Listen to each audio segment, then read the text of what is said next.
After a 4-year absence, Stevie Wonder returns to the concert stage. I'm Robert W. Morgan. I'll have that story and all the latest music news coming right up on Record Report. Vic is the name of my music train. I love the Vic.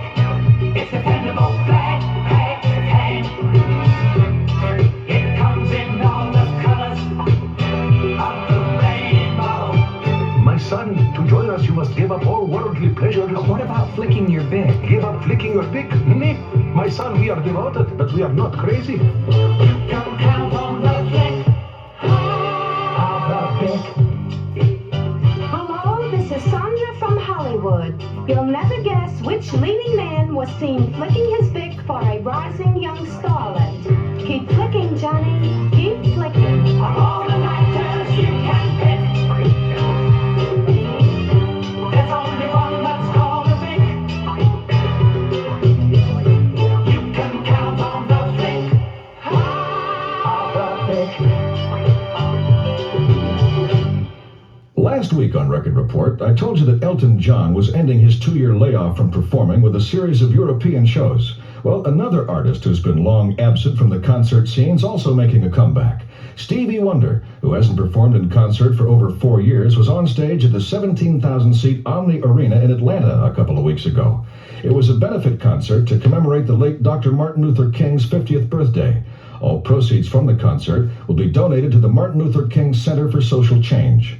On Record Report a few weeks ago, I told you about the FBI raid that netted over $100 million in counterfeit records and tapes and the equipment used to make them. And last week I reported that RSO Records had stepped up its own security to deter the counterfeiting of its product. Well, the FBI pressures and security measures are having an effect, but it isn't exactly the desired one. There's been a 20% rise in the export of counterfeit recordings over last year. It's estimated that over $50 million worth of counterfeit recordings a year are sold outside the USA. A few weeks ago on Record Report, I mentioned a new book called California Rock, California Sound, featuring the photography of Henry Diltz.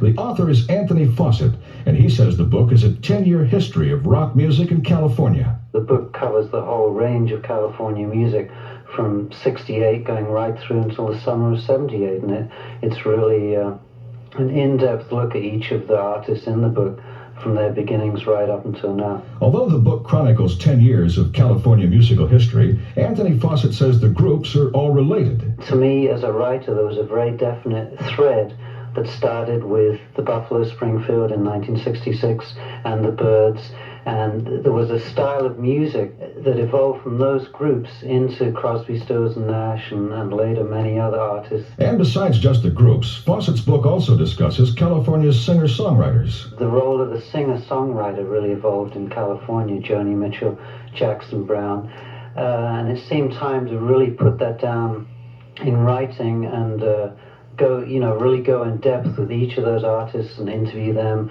find out, where they were coming from. So with the help of a book called California Rock, California Sound, West Coast rock and roll is in the nation's bookstores as well as the record stores.